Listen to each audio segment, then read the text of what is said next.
Hello, bonjour, hello, hi, heya, and privyet, hockey fans. Welcome back to the Europuck podcast, the show where two Brits talk all things European hockey as part of the Hockey Podcast Network. My name is Hayden, or Odd Man Rush, as you can see up there, and joining me, to the surprise of literally nobody right now, because we're about 2 months into this, is Chris Gadsby. Hey, Chris. Hello. How's it going? Yeah, busy, very busy at the moment, with various things going on. I'm going away with work, so I've got to get a week ahead on work, so I can then go away for work for a week, and then I've got to pack like all my work stuff and my casual stuff, and then my car's in the garage as well. Oh no! Basically, I've been stuck here since Saturday because my car failed its MOT, and under new rules, you're not supposed to obviously drive it away. Oh yeah, good point. So I've been stuck. But it's getting fixed tomorrow. So well, I mean that's good. All good fun games. Yeah, I mean it's good that it's getting fixed tomorrow before I've got to do a 5.5-hour drive on Thursday. So that's I mean that would kind of be difficult. I mean, to be able to take the car out of the place if the brakes aren't working, to then go travel 5.5 hours. I mean, that's a bit, I wouldn't expect you to be able to get there without any sort of issues there. So it's a good thing you're getting your car fixed. I mean, to be honest, you're having a far more interesting time than I am.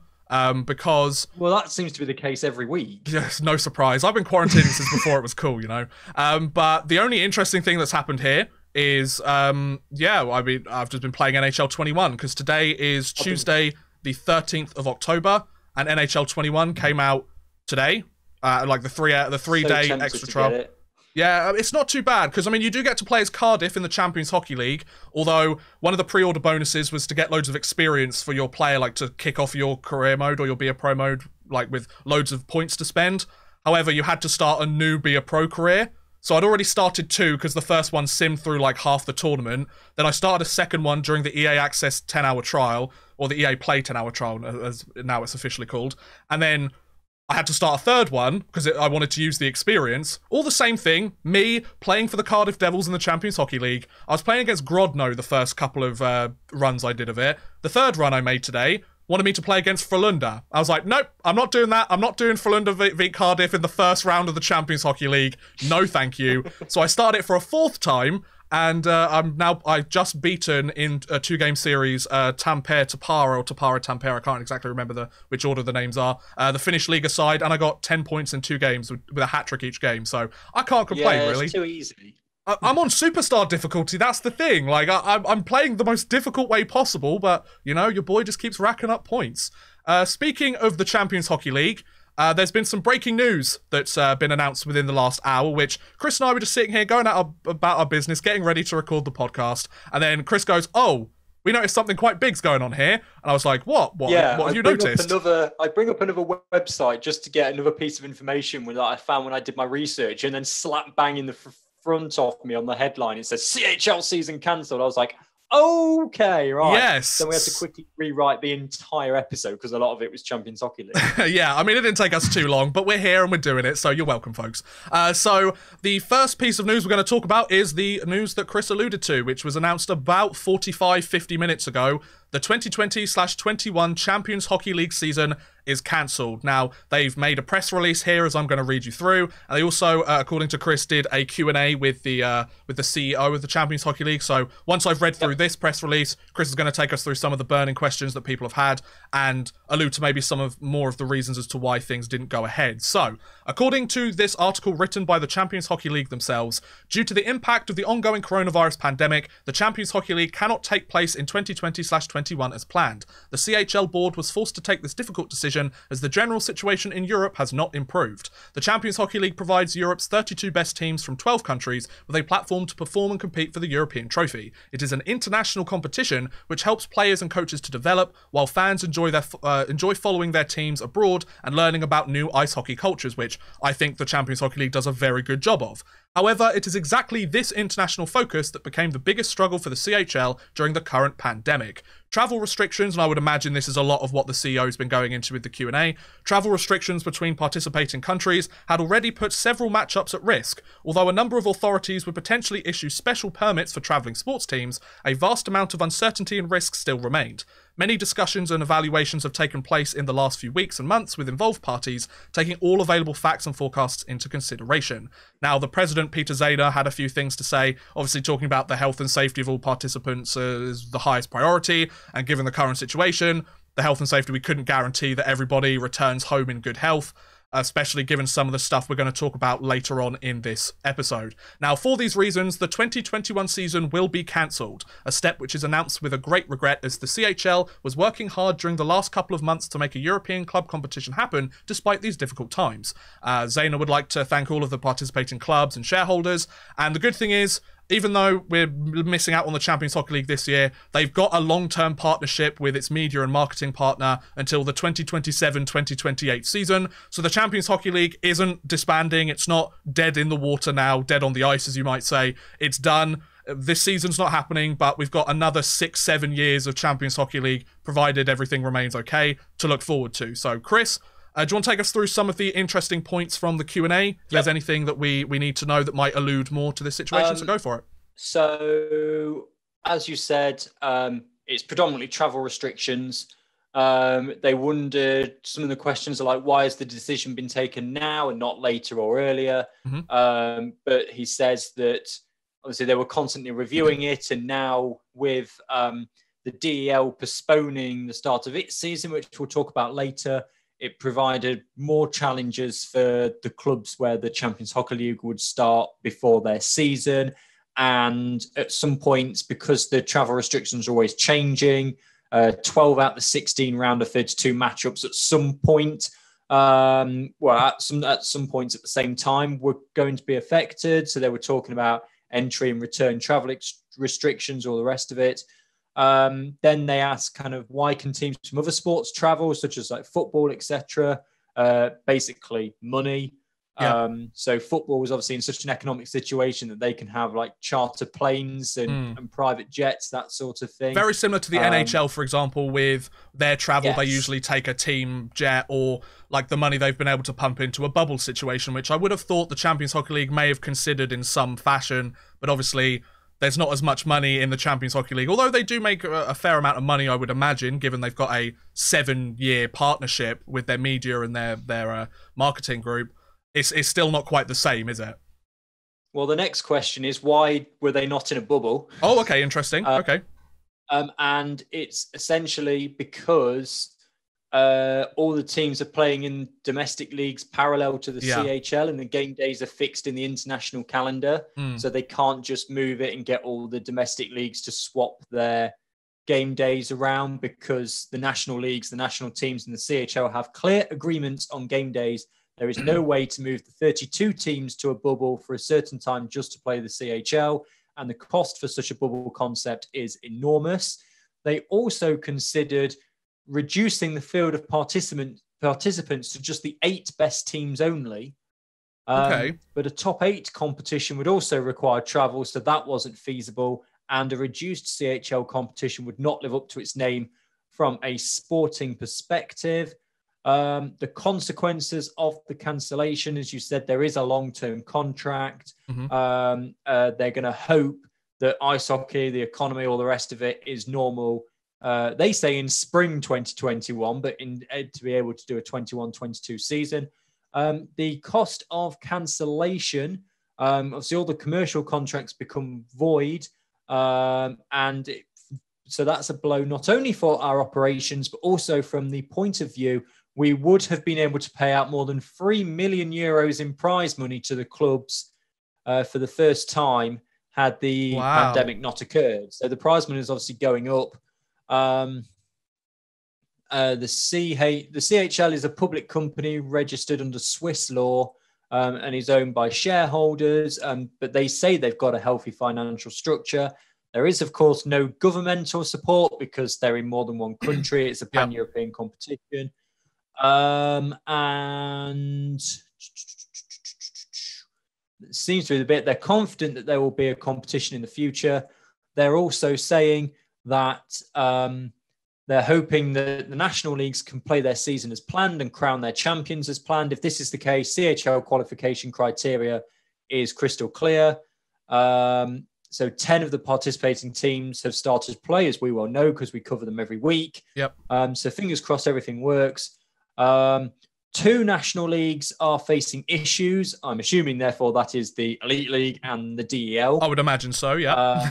Because those are the two that haven't started. Yep. Should they not be able to deliver their qualified teams as usual, we will find a solution on a case-by-case basis. Okay. I mean, I would imagine for those 2 examples, either just put in the teams that were meant to be in it this year, or go for like a team that finished higher in the standings, or I would think they'd want to keep the teams from those countries, or like a team from that respective country. I don't think they'd want to do the Champions Hockey League without an Elite League team, or with only a couple of DEL teams and make up the difference. Well, they don't obviously say the countries, but the DEL and the Elite League are the only 2 sides that haven't started yet. Exactly, yeah.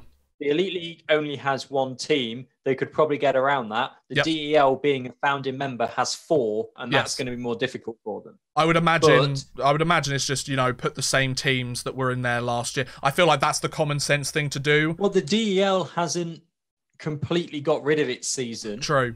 They're just postponing the start of it. Same with the Elite League. They're still hoping to get something next year. Yeah. But obviously, worst case scenario, if neither of them run, they've got an easy solution to it, in my opinion. Because, you can make the excuse of, well, they didn't get the chance to compete this last year. We'll let them compete the next year instead. Obviously, Cardiff have competed in it a fair number of times. But who got in for the first time and may not qualify again. Yeah, that's true. That really sucks for a lot of the teams, especially the leagues that have been up and running for the last month or so.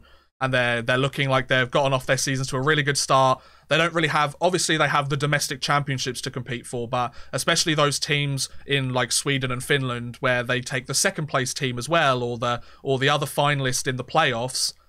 The fact that like those guys don't have anything else to work for. They don't. Yeah, the Champions Hockey League, you could argue for some of those nations is a bit of a consolation prize, but it's a pretty good consolation prize to go up against the best teams in Europe.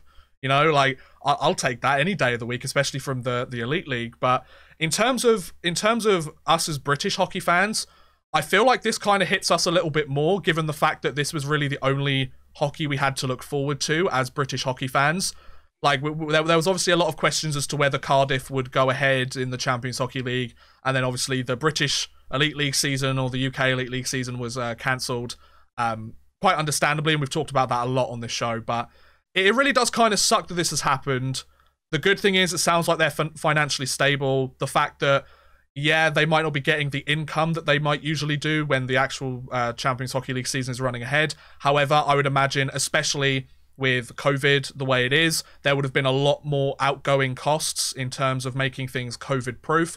So they've probably had to make those projections in their budgets and think, actually, we can save ourselves a decent amount of money because obviously we might not be playing the games, but we have, we have this, we have all of the teams still relevant. Yeah, we might not be able to get any revenue from the games, but we're not having to COVID-proof all the arenas. We're not having to pay for certain accommodation or certain things like that. So at the end of the day, given the global situation, if things clear up within the next couple of months, it's going to suck a little bit to be like, oh, we could have had the Champions Hockey League. But at the end of the day, they've obviously taken a lot of thought into this, and there's 32 different teams from across Europe that are involved in this competition.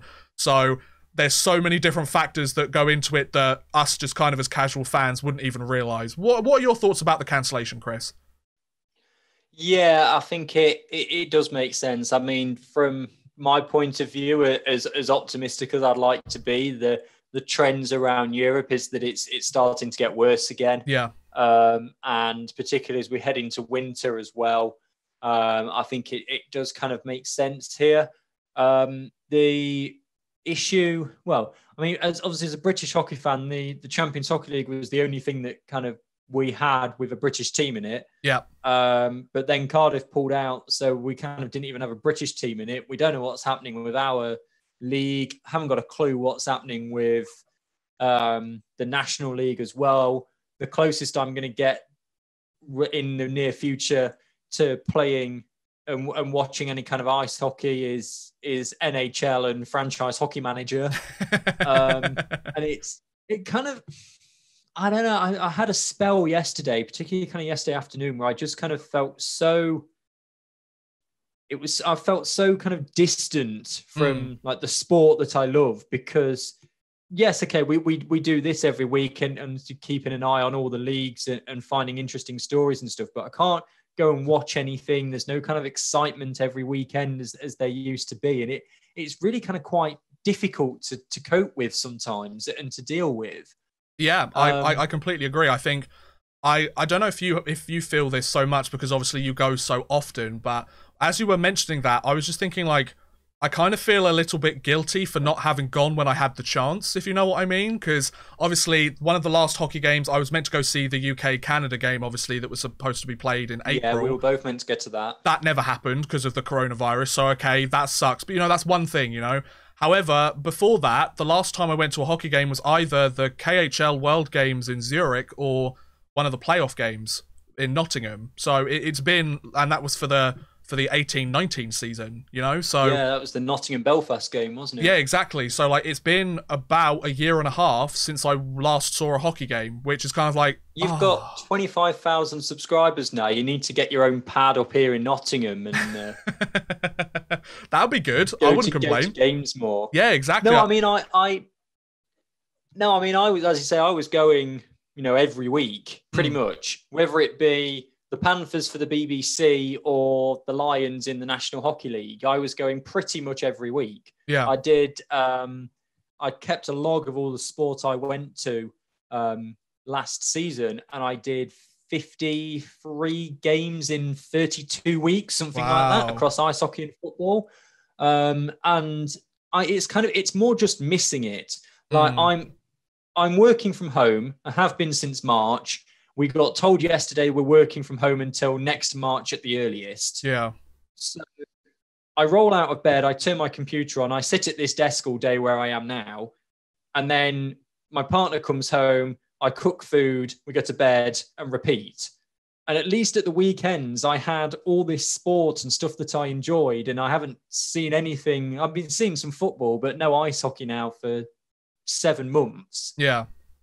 You're just like, and it doesn't look like I'm going to be seeing it anytime soon. I kind of feel like I'm becoming more kind of distant to the sport, and I really just want to get back there and watch some again. I completely agree, and I think also, given the global situation and over these last few months, obviously the NHL were playing in their playoff bubble and doing the Stanley Cup finals, I kind of felt guilty after the playoffs ended, and now that we've got into the draft and free agency, that I didn't watch more of those games. But the problem is they're on so late for us a lot of the times. Like, it's 1 o'clock in the morning that the games start, you know? Yeah, I watched all of the Rangers games, and I watched a few of the other games, you know, but... They were what, like, because they were doing them so early, like, they were doing some starting at midday there, and that was 5 o'clock for us. But yeah, perfect. Yeah, they're like 1, 2 in the morning for us sometimes, and it's just too difficult for us to do. Particularly, I mean, I know it's late for you, but even more so for me, where I've got a 9 to 5 job. Exactly. I can't be up until 5 a.m. watching ice hockey. No, exactly, and it's like, yeah, we might mention like 1:30, 2 o'clock, but that's when the games start. We've got 2.5 hours of hockey to watch after that if we want to watch the actual game, if we support the team. So we're up till, I mean, I've doing YouTube and stuff for most of my time over the last couple of years. I've been able to, you know, like, stay up till 3:30 in the morning. You know, that's not bad for me, because then I can just carry on writing my script and kind of do it whenever I want. But after a while, it's like, okay, I don't want to stay up until 3:30 in the morning every night, because I wake up at like midday the next day and I don't get anything done, you know? Yeah. So I want to have a bit more of a regimented sleep schedule. But anyway, we've diverted from the Champions Hockey League. At the end of the day, it sucks. It really sucks, both as British hockey fans that didn't really have anything else to look forward to in the international calendar as British fans, because obviously we don't know what's happening with the World Championships next year either. Will they still go ahead? We've talked about it a few times, but I mean, considering the way things are going, it's going to be very much touch and go for the next few months. However, I think the fact that we are doing this show means that we are staying relatively close, and it's kind of helping me get over the fact that we're not going to see hockey for a little while personally. Oh, go for it. If I wasn't doing this, I'd be completely out of it. Exactly, and it gives us a good opportunity. This is the only thing that's keeping me in it now. Yeah, and it kind of makes us want to keep going with it even further, because, you know, there's probably plenty of you guys watching that have got the same predicament, you know? You're in a league that might be watching from Germany, or you might be watching from a lower tier league where it's like, oh, we're not actually playing our season because the money's not there and because of the coronavirus and because it's really bad over here. So, like, we want to keep up to date with this. Stay with us because we've got some good stuff coming. We really do. We have some very exciting things coming. But, Chris, we've talked about the Champions Hockey League being cancelled for the first 20 minutes of the show. Yeah. It really sucks. It's really sad. But let's have some good news on the European front, Chris. And that is the news that, what's this? The NHL entry draft. We actually had a record-setting draft for European hockey players at the NHL entry draft. Obviously, do you want to know the really bad thing? Go for it. Is I went through, I was in the notes. You see, I've sent you all the figures. Yeah. I got back to 2008 in typing up the figures before I went, I wonder if I could just Google what the record is. And then I went, oh, it was this year. Yeah, so, ladies and gentlemen, European hockey fans, North American fans, don't worry, you were well represented in the NHL entry draft also, but we are very delighted to tell you that 93 European players were selected at the 2020 NHL entry draft, including one player from Great Britain. He was born in London, I believe, but he spent his entire career in Canada. I can't remember his name off the top of my head. I should be able to remember this. Robbins? Yeah, so Tristan Robbins, I think it was. The thing I find interesting is on the Wikipedia article, they don't list Great Britain as a nationality. Yeah, interesting. Is it because he's a dual national, maybe? I suspect that's what it is. Yeah, I suspect that because he did all his training in Canada. Yeah, I would imagine he's dual national because he was born in London and then he moved over and he's done all of his development in Canada. So I'd imagine maybe Canadian. I think his dad, he played in England, but I'm not sure if he was Canadian. So that might have made sense. But anyway, so this is how the draft was divided by birth country. So 70 players coming from Canada, 52 from the United States, 32 from Sweden, 24 from Russia, only 16 from Finland this year. I saw a couple of our Finnish fans being like, oh, it's a bit of a weak year for us this year, but don't worry, we're coming back in the next couple of years. The Czech Republic, 8 I should say. Germany, 4 different players, 2 of which going in the first round, so that's incredibly impressive. Austria, 3 different players, Belarus 2, Slovakia 2, Great Britain 1, Latvia 1, and Norway 1. Now, like Chris and I mentioned, this is a record-setting draft for European hockey players. This is the most players that have been selected from Europe and NHL entry draft ever in the draft's 57-year history or whatever it is. I think it's 57 because it was started in 63. So in 57 years, we have another record-setting performance from our draft picks. Now, I want to ask this, Chris, and I feel like this is a big factor to it, because we obviously had a little chat before we started this up being like, oh, is this a trend? Is this a sign of things to come? Are there more European players that are making more of an impact, better European leagues out there? Is the quality getting better and catching the eyes of the NHL? The other thing I want to ask is, obviously, the one difference, apart from it being a virtual draft this year, is that a lot of these European players have already started their 2020/21 season. And we saw a few examples of certain players jumping up the draft rankings or going in the first round when they were projected to be in the third round because they've started off this season really well. And we mentioned a couple of them last episode, obviously. But do you think that the fact that these GMs and these scouts have had some time to see these guys, they know their development as it is right this second as opposed to several months ago when the season ended, do you think that's had an effect as to why 93 different European players have been selected? Or do you think it's a combination of the both? Do you think it's both this factor that I just mentioned and the fact that European hockey as a whole is gradually on the rise and gradually getting there in terms of competing with Canada and the US? What do you think? I think it's more that European hockey is on the rise in general. It appears that my statement at the end of our trailer episode with the Europeans taking over is starting to ring true. But if you look at it, it is on the up. So it was 93 this year. It was 91 last year and 92 the year before. So very close. It's not as though, yeah, it is close. It's not as though they're taking like substantially more Europeans this year because of the pandemic. And then if you look at 2017, it was 89. Then it starts to drop off a bit. But compare this to a decade ago, there's 52 taken in 2010s, and it has been going up every year. There's been the odd year where it's been a couple lower, but it's been going up every year. That is the trend. And I think because places like Sweden and Finland, they're getting stronger every single year. If you look at the overall draftees. You've got like 123, although they're including Tristan Robbins in that. 122. So 122 from Canada and America and 93 from Europe. That gap is closing all the time. And yes, it may well take a few years, but I wonder if, give another decade or something, and whether Europe, you might get more drafted from Europe than you do from Canada and America. Because I think when it started, obviously Canadians in particular can skate before they can walk. Whereas I think now, as the sport is becoming more popular around Europe, we're not seeing like a greater variety of countries than we were a decade ago. It's not like we're suddenly drafting from 20 European countries, but we're drafting more players from that. And I think as the sports get more popular, there's more rinks, more people want to take it up. I think things like the Champions Hockey League, more media coverage, all of this ties in to more people wanting to play it. They play it from an earlier age. They've got more talent. And these NHL scouts, they're picking them up. And I think eventually we may well see it almost being a 50-50 ratio. Yeah, I mean, another factor that I've just realised as you were talking, Chris, is the fact that obviously within the last couple of years, Vegas have joined the NHL. So that's another 7 picks that need to be allocated in the draft because they need a pick in every single round. Yep, plus also, Seattle coming. Yep, Seattle coming in next season. That's another 7 picks. So within the last 3 or 4 years, 14 extra picks have been added to the draft proceedings.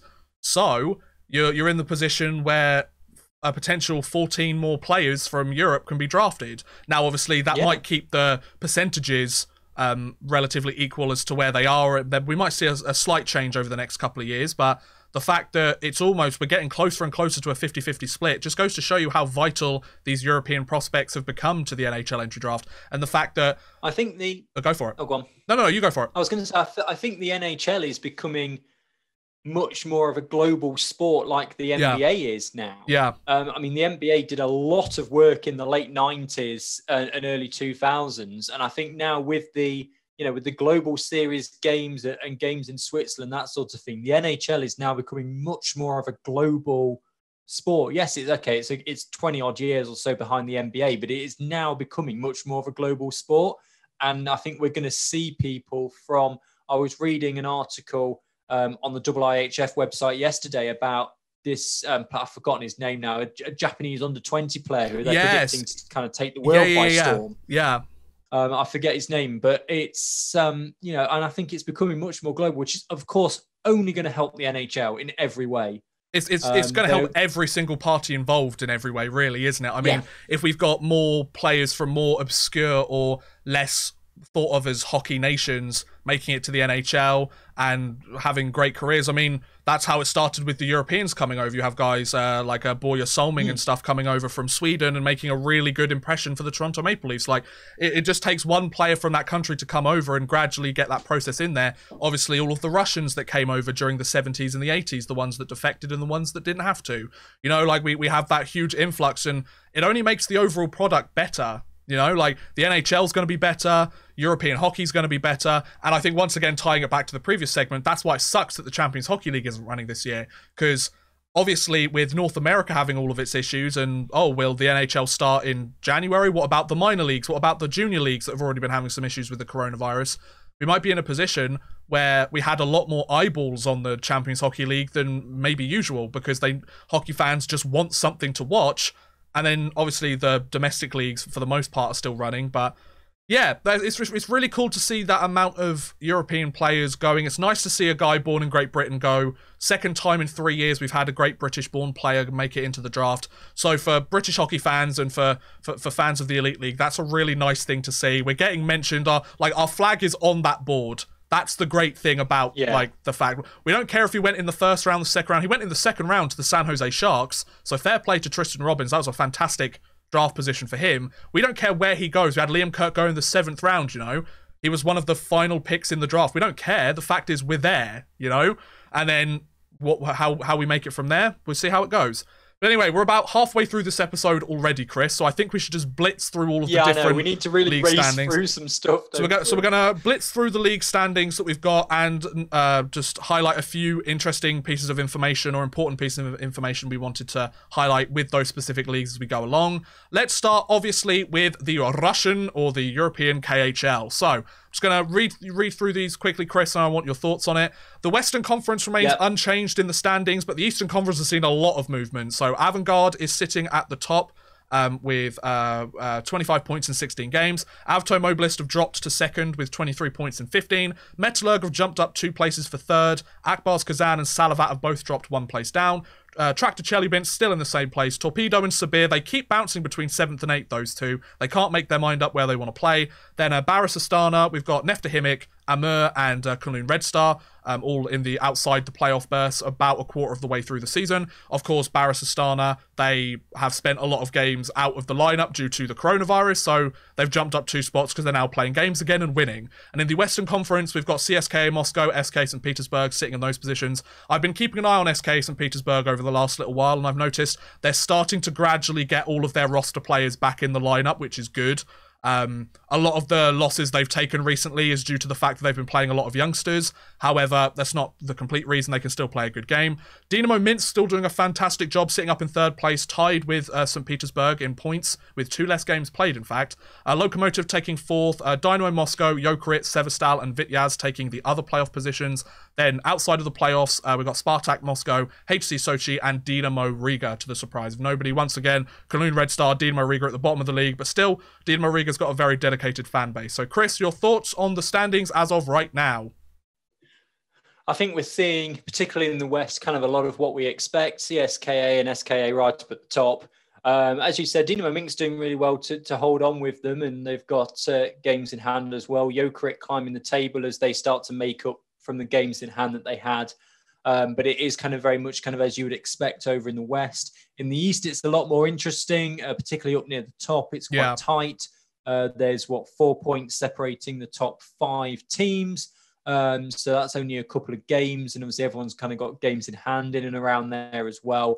But once you get down to kind of Tractor down from 6th place, they're really starting to fall off now. That 5-point gap. Yes, Tractor have got games in hand, so maybe from Torpedo down is probably a better way to look at it. But Torpedo are now 3.5 games back already from 5th place Salavat Yuleev.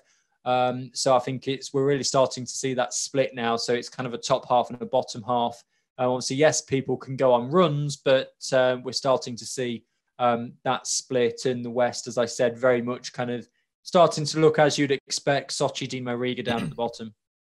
Yeah, absolutely. And given the fact that it's 2 points for a win in the KHL, the fact that we're seeing that much distance already is kind of impressive for the top teams and kind of sucks for the bottom teams, but it is what it is. So before we move on to the next league, there is a big piece of news or a big event that we need to remember today in the KHL history. And of course, 12 years ago, hockey lost one of its most talented young players of that time, a former first-round draft pick of the New York Rangers, 19-year-old Alexei Sherepanov. Now, for those of you who don't know, I'm paraphrasing this. Go and research it yourself if you want to learn more. But essentially, Alexei Sherepanov playing for Avangard Omsk during if it was 12 years ago, would have been the 07-08 season, as far as I'm aware, maybe the 08-09 season. He collapsed on the bench. He just collapsed, and I believe it was something to do, a complication with his heart, and he passed away. He didn't pull through, and he passed away on the bench. He collapsed on the bench and didn't recover.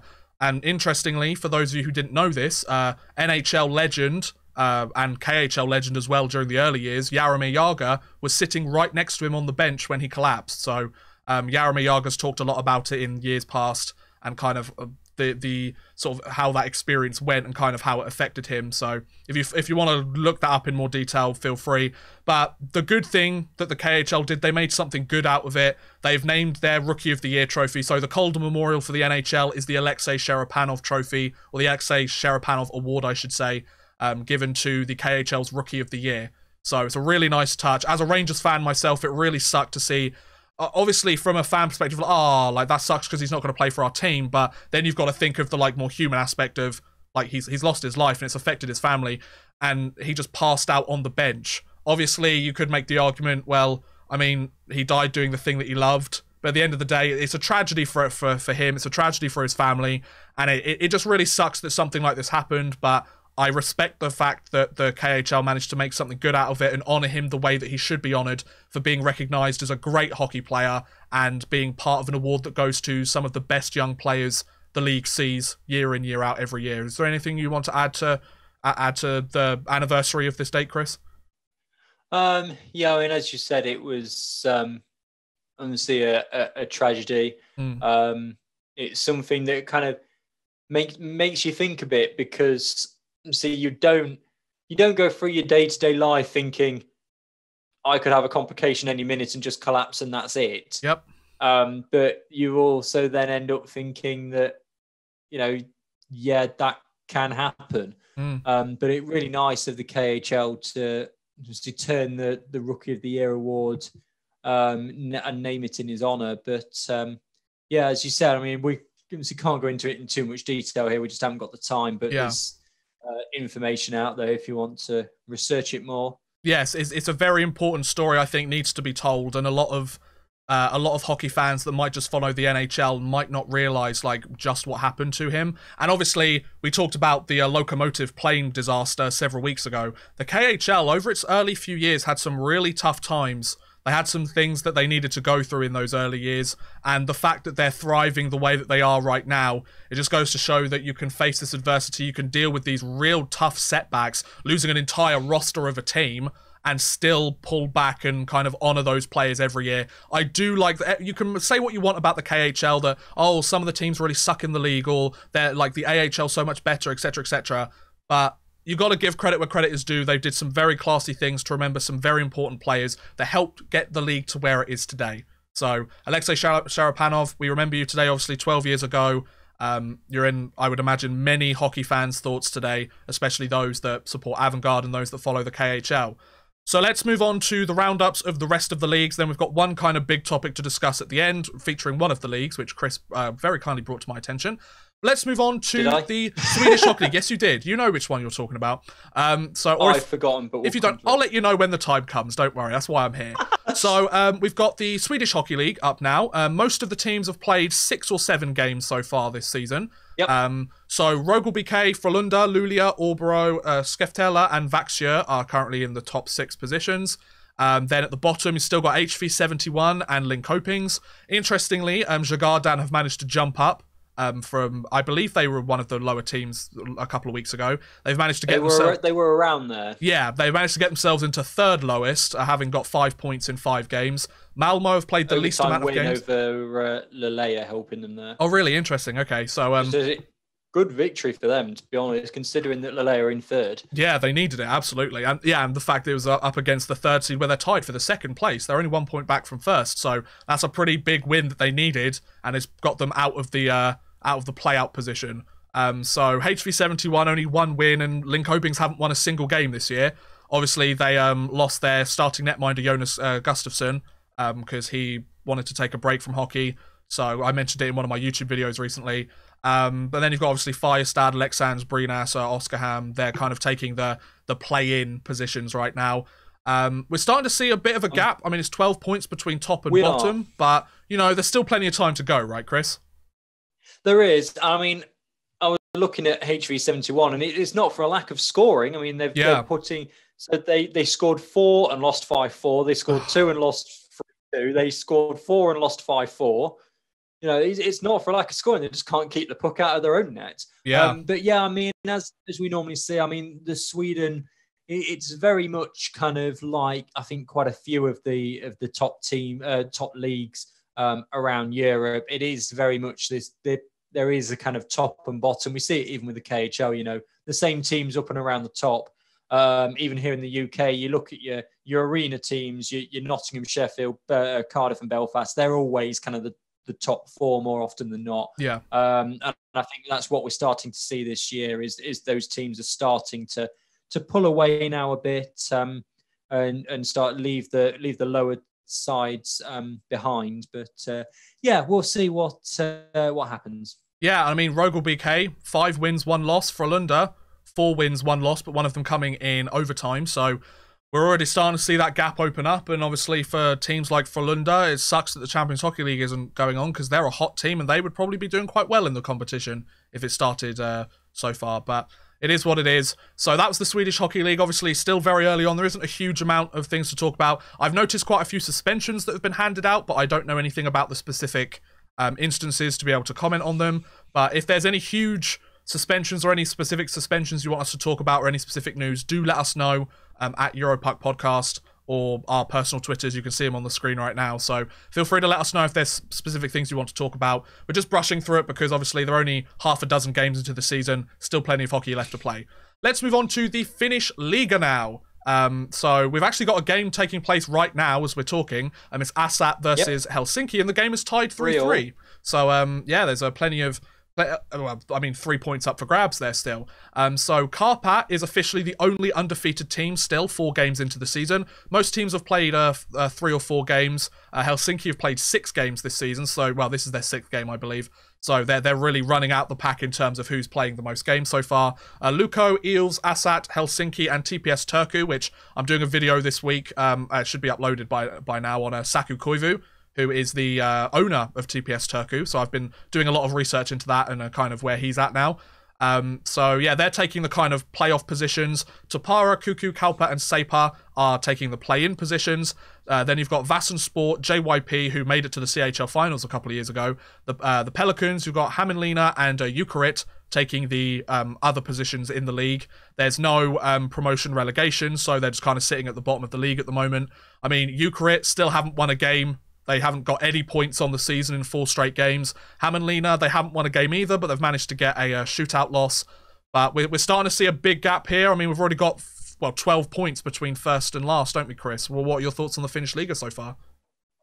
Yeah, I mean, very much the same. Obviously, we're still early days, but already you're seeing the teams that we would expect to be up at the top, moving their way up to the top, and the teams that aren't falling down towards the bottom. JYP not had the best of starts. We know that they have got good potential in them and they have had European success in the past. But the teams such as Karpat, Lukko, TPS Turku, those sides are already starting to move their way up to the top, which is what we would expect.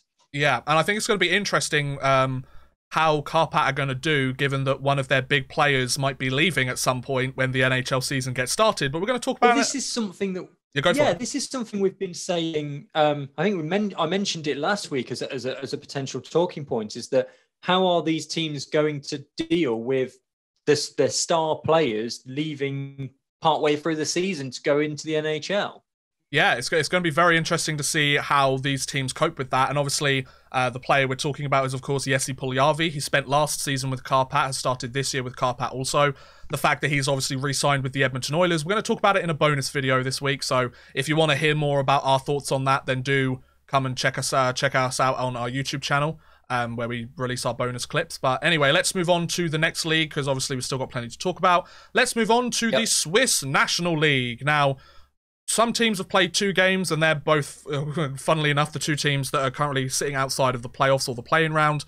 Most teams have played 3 or 4 games, so EV Zug are sitting at the top, but they're also tied with Fribourg and Lausanne. However, Zug have played 1 less game. They're undefeated so far this season, so that's why they take first place. Then you've got Lugano, Zurich, and Biel taking the quarterfinal places in the playoffs. Then you've got Geneva Servette, Rapperswil, Bern, and Ambry Piotta are taking the 7th to 10th spaces for the kind of other round of the playoffs. And then the Lango Tigers and HC Davos, of all teams, interestingly enough, are sitting in 11th and 12th. So less games played than the Finnish Liga and the Swiss National, or the Swedish League, I should say, so far, Chris. But what are your thoughts on how it's shaping up so far? Already 9 points between top and bottom. Yeah, obviously we're still really early days in the Swiss League. And what's interesting is that everybody's quite tight in the sense that nobody's like dominating anybody else. Nobody's running away with it early on. Yes, okay, Zug have won their first 3 games, but I mean, if you look at it, in 3 games, they've scored 8 goals. Yeah. So they've only won. Whoa, okay, hang on. I was just looking. I'm on Flash Scores. Yeah. Obviously, the Swiss are playing the Swiss Cup as well. Oh yeah. Okay, fair enough. So it should say that Zug have played 3 games in the league and won them all. They've also played in the first round of the Swiss Cup. Would you like to know the score? Is it just a 1 game, or is it like aggregate? It looks. It might be aggregate, but they've only played. Oh no, it's 1 game. 1 game. Okay, so they've played 1 game. I'm gonna go. The score's like 7-0. Keep going. Really? Put it this way: they were 2-0 up inside the first 40 seconds. Oh goodness, who are they playing? Raron. Okay, so they're playing a team that isn't in the league. So they're playing like a lower tier league. Yeah, they're playing a lower division team. That makes sense. So what, are we talking like 15-0? Keep going. 20-0. Keep going. 25-0. Close enough. 25-1. It's 20. Oh my god. 25-1. They were 2-0 up inside the first 40 seconds. They were 3-0 up inside the first 1 minute 11. Oh my god. It was 6-0 at the end of the first period. Then Raron pulled one back to make it 6-1. But the second period finished 9-1, so 15-1 at the end of the second period. God. And then the third period was 10-0, and it was 25-1 in total. Yep. Okay. They're the undisputed best team in the Swiss league so far. You know, you may have only scored 8 goals. I want to have a look at the cup just to see if there was anything even better. Yeah. Just while you're finishing the round off of that league. Yeah. I mean, like Evie Zug, like you may have only scored 8 goals in 3 games. And no, there was nothing even close. The next thing was 11-1, so they won 25. I mean, 11-1 is still a massive rout of a team, though. Like, let's not pretend that 11-1 is like, oh, you know, that's just kind of like how it goes. You know, like that's 11-1. Oh my god. So, to summarise, the Swiss league is absolutely mental. Let's move on to the Polish league. We're basically going to just do a roundup of all the smaller leagues now. So I'll just take you quickly through them. Really quickly, yeah. Yeah, exactly. So the Polish league, pretty much unchanged as far as I'm aware. We've got Gdansk and Zagłębie sitting outside of the promotion or the playoffs. Tichy still sitting at the top, 6 points ahead with 1 extra game played. So Jastrzębie and Oszyswym could catch up and kind of shorten that distance a little bit, but they're way out in front. They've only lost 1 game so far this season, and they were going to play the Champions Hockey League as well, so they could have had a really good performance there in the Champions Hockey League, but unfortunately wasn't meant to be. We're just going to sit here and be salty that the Champions Hockey League isn't running this year. You've obviously got Dan's still without a point. Yeah, in 10 games they've allowed 50 goals in 10 games. They've been shut out in their last 2 games as well, so they haven't scored for 2 games of hockey. God, and they're averaging 5 goals against a game, which really isn't good. So obviously Unia, Oszyswym sitting in 3rd place. Torun, Krakow, Katowice, Podhale and Sanok are obviously the other playoff positions. We're about 10 games into the season. Yep. I mean, there isn't really anything else. A point per game for Oswestry. Really? Okay, good to see. Yeah. Okay, I'm very happy about that. 9 games. Very happy about that. Very happy about that indeed. Okay, so let's move on to the Danish Metalligaen, shall we? So only 9 teams in this league. We've got 6 games played by most of them, but still pretty close up the top there so far. Aalborg are sitting in 3rd place in the league now. Frederikshavn, who are sitting in 2nd with 13 points compared to the 1st place Rungsted's 14 points. They've played an extra game to the 2 teams either side of them. So Rungsted with 14 points in 6 games, Frederikshavn 13 points in 7 games, Aalborg 13 points in 6 games. So, you know, still all to play for at the top there. Herning Blue Fox also in there as well at the 4th seed. Sondersjijk, obviously. Yeah. I was just going to point out that as it stands, Frederikshavn top of the league because they're beating Herlev, who are down in 8th, and Odense, who are in 7th, for 1-0 up against Rungsted. Oh, okay. Fair enough. So, obviously, my version of Flash Scores of the standings hasn't updated that for me. Yeah, mine's on my phone, which gives me live, whereas on the computer version, it doesn't do live updates. Interesting, because it has for some of the other ones, but not for this one. So I don't know. Who cares? Oh, okay. So they're slightly different, but this is roughly the matchup of the league so far. Yeah. Anything you want to mention about the Danish league? I mean, there's still all to play for the top of the league, right? Not particularly, to be honest. As I said, Frederikshavn out at the top. They combated their 3-game losing streak by having a 3-game winning streak. So always helps. It's going well for them. So yeah, it is going well for them so far at the top of the league. top of the table, but no, everything at the moment, not really a lot to say about the Danish league. Yeah, I mean, there's still 4 teams that everything to play for early on this season. Obviously, some of the other teams could jump back up, but there's becoming a bit of a disparity between the top half and the bottom half. It's nice to see there isn't just 1 or 2 teams running away with it. There's a few other teams staying competitive, so fair play. Yep. Then let's move on to the French Ligue Magnus.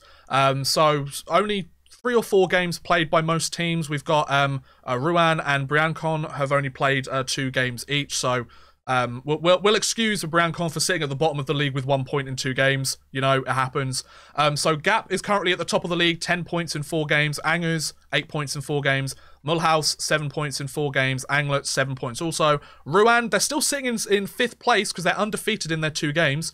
Cergy Pontoise, they're sitting in 6th. Nice and Grenoble are taking the other 2 playoff positions. Then Bordeaux, Amiens, Chamon-Mont-Blanc, and Briançon are taking the play-out positions. So there's 9 points between first and last. However, last has only played half the amount of games. So you want to be more realistic. There's 7 points between first and 11th.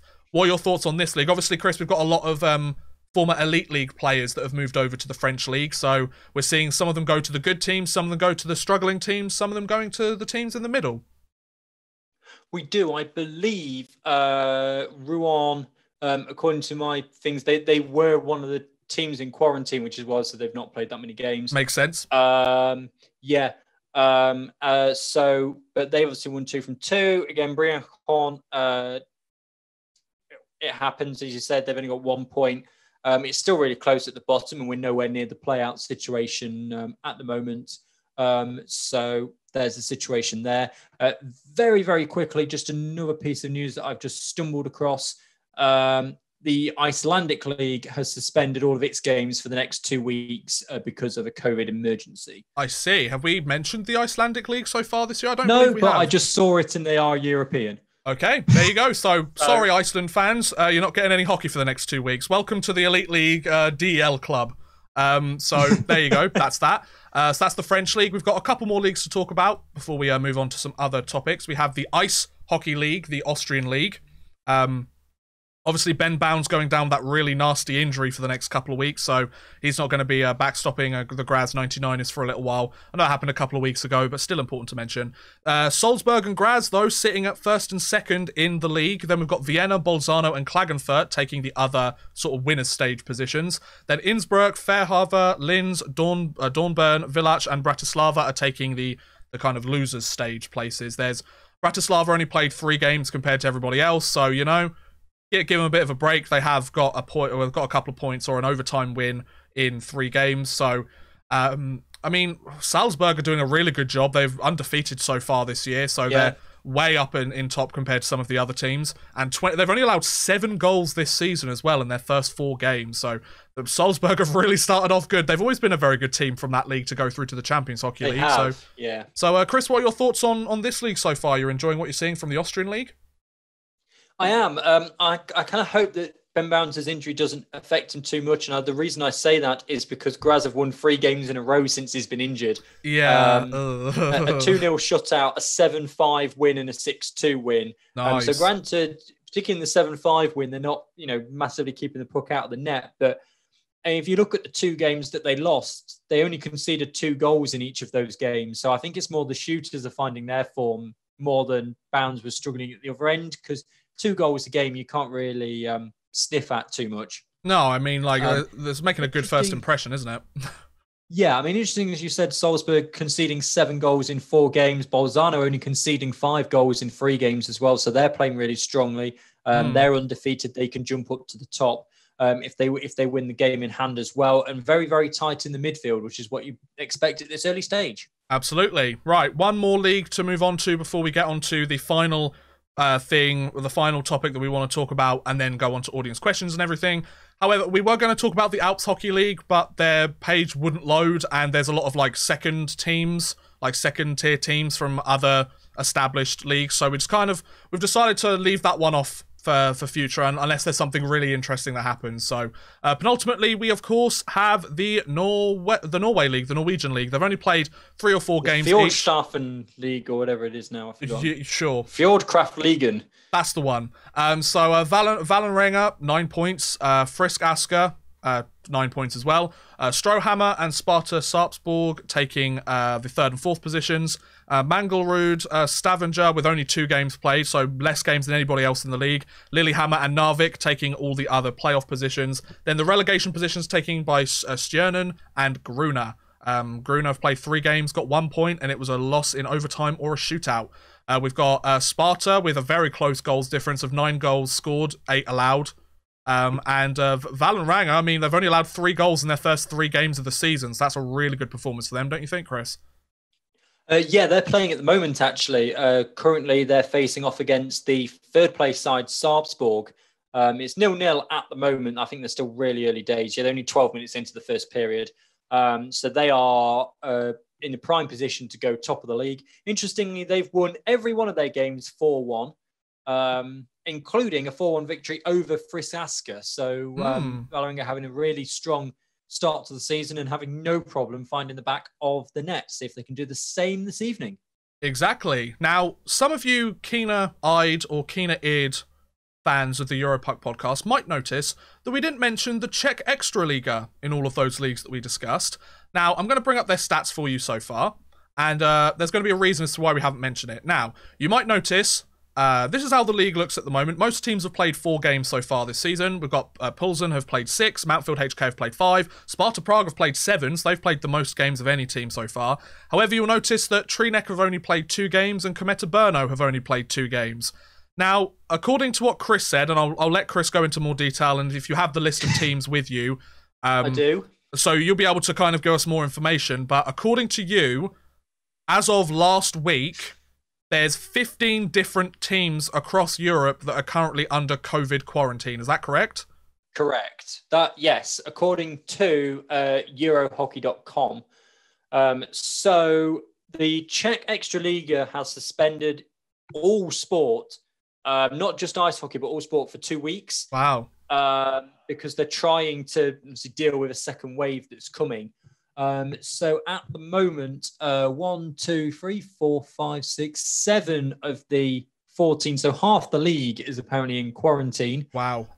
They are Trinek, Pajubis, Mlada Boleslav, Zlin, Hradec Kralov, who are better known as Mountfield HK, Liberec, and Olomouc. Wow, okay. So 7 of the teams are currently in quarantine. That was as of last Wednesday. I think they're updating it every week or something. Yeah. So that was as of last week. So they're currently in quarantine, which is why the Extraliga has shut all of its sport. There's Lokomotiv Orsha in Belarus, Dinnerberger, Daugavpils of Latvia, Košice, Liptovský Milk, and Duka Maževic in Slovakia. And then in Poland, Oświęcim and Nowy Targ. So 2 of the Polish teams apparently are in a COVID quarantine. I'll just have a double check of that because they may have come out by that point because the Polish teams have played some games. So obviously different countries might have different quarantine rules, all that sort of thing. But those are the teams as of last Wednesday that were in quarantine, which brings me to the point of, are we likely to see more, as I said earlier, from the Icelandic league is shut down as well? Are we likely to see more of this as Europe deals with a second wave coming in? So just remind me, how many different countries have had teams that have been affected by quarantine? 5, according to this. And then if you include Iceland shutting the league down completely, but 5 countries have teams in quarantine, apparently. So that's not including the KHL teams, correct? No, that's not including KHL. So we've got the 5 teams on that list. We've got the Icelandic leagues, that's 6. We've then got Jokerit from the KHL that have been put under quarantine. We've had Neftekhimik from Russia that have been placed under quarantine. We've had Baris Astana from Kazakhstan that's been placed under quarantine for an extended period of time. We're getting players from Akbars Kazan. And Akbars Kazan, yep. We're getting to the point where teams from almost double-digit countries have dealt with a quarantine at some point. Now, the question you ask, have we been a little bit too eager to kind of, kick things back into gear and kind of carry things on and business as usual? Are we going to see this carry on? I think we're going to see this carry on. I think we are, yes. But that brought me back to my kind of earlier kind of thinking is, were we perhaps a bit too keen to try and bring stuff back? I think so. I think obviously if the cases are down, there was always going to be a second uptick as things started to get opened up again. Yes. Like that was a given. Whether sports were running or not, whether nobody's going to stay in isolation for the full 7 months unless your name's Odd Man Rush, and you have to like get back to normal life, and you know, you want to go see people, you want to go eat at a restaurant for the first time in half a year, you know, like it's those little creature comforts that people miss. And when you're told, oh, you can go and do that again now, of course everybody's going to go rush to do it. We've noticed it over here in England with obviously when there's been threats of lockdowns and everything coming on, people go and buy loads of toilet paper and go and buy out all the stores. There was that, and like we were told to go and eat at restaurants, and we spent like £15 million or something in restaurants, and then they're telling us, oh, you shouldn't have eaten at restaurants because the cases have gone up again. It's like, which one do you want? The thing I'm finding interesting here is that people were saying here that like we're being encouraged to go to the cinema, and now people are going, well, if we can go to the cinema, why can't we go to ice hockey? Yeah, and I mean, all of the cinemas have been closed now because obviously the big James Bond release we were expecting. Depending on your area, yeah. Yeah, I mean, I was really looking forward to the James Bond film, and then it got postponed, and now it's been postponed again. The problem is, like, all of them are being postponed because, you know, the current situation, so nobody feels safe enough to go to cinemas or movie theatres. There's nothing interesting to watch when they get there anyway, so what's the point? You could just watch it all on demand when you're at home, you know? So I do think we're going to be in a situation where leagues and teams are going to have to deal with the coronavirus. There's going to come a point within the sports world, within kind of normal living, where it becomes part of our lives and it is something that can happen, but it's not going to be as like lock everything down as much as it is right now. I wouldn't be surprised if at some point next year, I'm not a medical expert, I just want to put that out there, like I'm just a guy that talks hockey on the internet, so don't take any of my medical advice or any of my thoughts on medicine or the current situation, because I'm not qualified. But these, based on what I've seen so far and based on like human behavior, this is what I kind of imagine is going to happen. We're going to get to a point, some point next year, where the lockdowns are going to be reduced. There might be next to no lockdowns. We kind of try and go back to normal life. There will still be instances of people getting the coronavirus. Obviously, the people that get it are, most of them do recover from it, if not, well, a huge percentage of them. It's like upwards of 90% as far as I'm aware. So even if we're seeing that the admissions are getting up to where they were, but the deaths is significantly lower. Exactly. So it's a case of people are still going to get it and they're still going to suffer from it. However, it's not going to be this big problem as it is right now. Obviously, something new that us as human beings don't understand, and it like rips through the entire world, that does cause concern, and especially the fact that it is killing people or is leading to people passing away. That's something got to take seriously.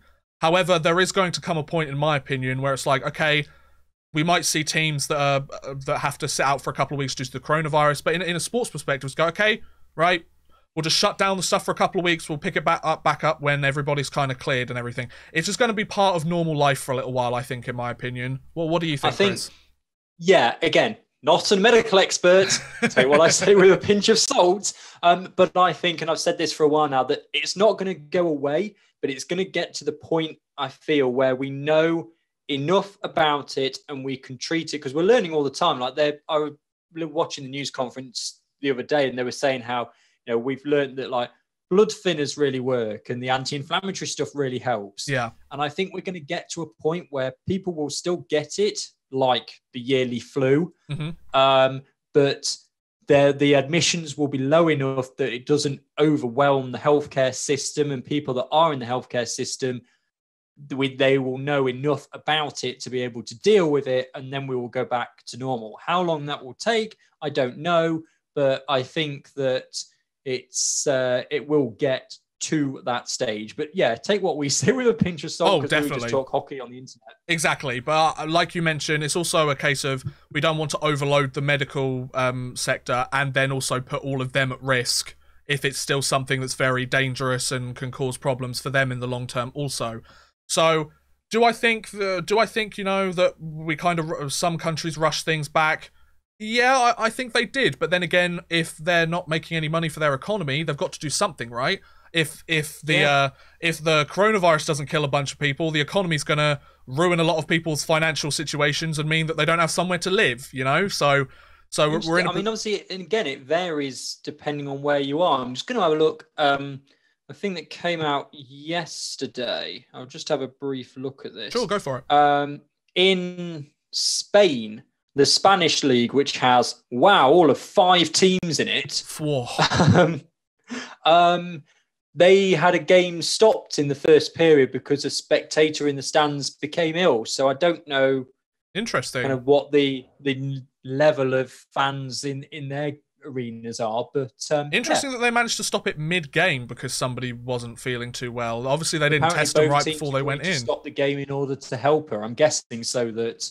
I mean, I'm making an assumption here, but I'm guessing that so that she could receive assistance without people having to look over their shoulders for flying pucks. I would imagine so, and so she doesn't get hit in the face with a puck when they're trying to treat her. So, there's a bit of common sense to do with it. To kind of summarise this, have they been a bit too eager? Yes, because they've wanted to generate more money for their economy and kind of have something for people to look forward to and not get so down. Because obviously mental health has been a big factor in how people have been feeling with all of these lockdowns. It kind of feels like it's the apocalypse sometimes. And we've mentioned how it's really dragged on for us, the fact that, we haven't been able to see many hockey games, or you haven't been able to go and do your job every week at Nottingham Arena. It does bring you down, those creature comforts, you don't have them. We're not obviously going into great details on this about how all this is affecting our mental health, but we discussed it a bit earlier. And I think you guys have probably got a bit of an indication of, we're having good and bad days, as everybody is. Yeah, and I think that's the important thing to mention. It's not unusual for people to be like,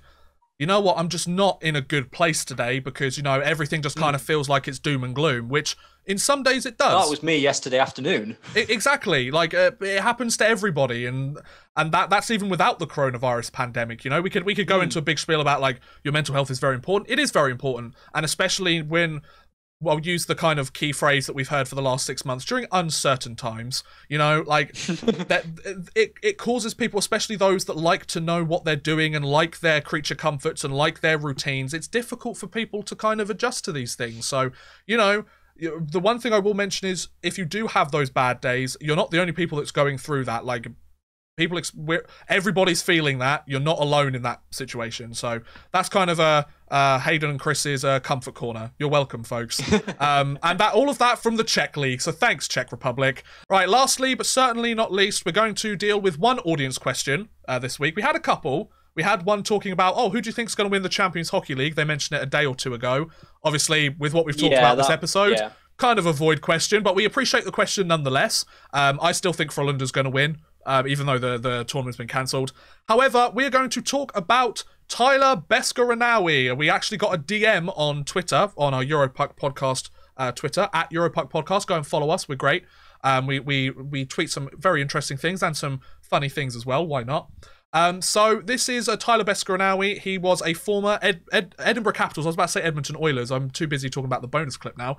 The Edinburgh Capitals and Belfast Giants netminder. One of our fans, who's a UK Elite Ice Hockey League fan, was like, how's he doing, by the way? We haven't heard from him for a while. So, for context, he was a second overall pick by the Dallas Stars in 2008. He's 30 years old now. He's a goaltender for the team. He played very well for the Belfast Giants when he was with the team. Played 54 games, had a 2.25 goals against average and a .921 save percentage. Much better than his time in Edinburgh, where he had a .406 goals against average and a .894 save percentage. So, really got the starting job with the Belfast Giants.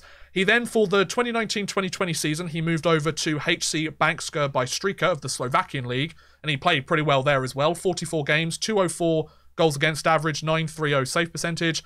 However, this season didn't really have the best of starts. He joined Valacha SV of the Ice Hockey League, which we've talked about earlier in this episode, played one game, supposedly allowed 10 goals. So that's not good. I'll just do the slight correction on that. Okay, go for it. So his they lost the game 6-1 opening game of the season against Salzburg, but he wasn't in for the whole game, and obviously they scale it up to what the whole game would be. Right. Okay. My bad. If you concede, if you're in the first if you only play the first period and you concede 5 goals, your goals against average is 15, not 5. Got it. Yeah, so yeah. I'm trying to work. It doesn't actually tell me exactly when he came out, but I'm guessing it must have been pretty much on halfway when they went. I think it must be after the 5th goal went in at 8 minutes and 30 seconds into the second period. Yeah. Exactly 20 seconds after the 4th goal went in at 8 minutes and 10. So okay. He played the one game, 10.53 goals against average and a .773 save percentage. Okay, thank you for the clarification. I was very confused. I was like, he doesn't allow 10 goals a game usually, so thank you for the clarification there, Chris. As far as we're aware, he's still playing with Valacha. I'm just looking through his Elite Prospects profile, just taking a minute to load. According to here we go. The squad, according to the Villarreal squad, he isn't in it. I've just found an article on Elite Prospects that says it's gone from. That's 2 places now. Yeah, so I've found an article here from the Elite Prospects. If you go and find the player, it has the transactions list. It says that he's moved to unknown. So I'm just gonna try and see if I can load up this article and we can have a little chat about it and see if we find the answer to it. It's loading up now. It should be almost here. I looked for the article and I couldn't find it. But... Yeah, the best place when I find with those things is to just go on the actual player's profile and just scroll down to transactions. Yeah, and go to the Right, let's see if this can translate. The German for me. Thank you. Please. Right, what does this say? Terminated with immediate effect and by mutual agreement. The reason is an injury. Oh, okay. Apparently. Okay, I'm just trying to translate it so they say the see it search for a new goalkeeper. Well, I've already got it. So, okay. The search for a new goalkeeper is in full swing. He signed the dissolution agreement.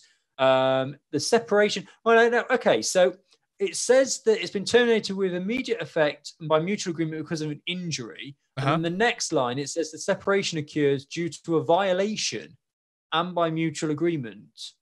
Okay, so I would imagine it might be like there might be a certain clause in the contract. I mean, due to a violation, that might be just because of the Google Translate. Remember, that might just be like they couldn't find the right word. Yeah, that's a very good point. Actually, yes, I don't know German. German exactly. So to our fan, I'll just try and get the name of the person that.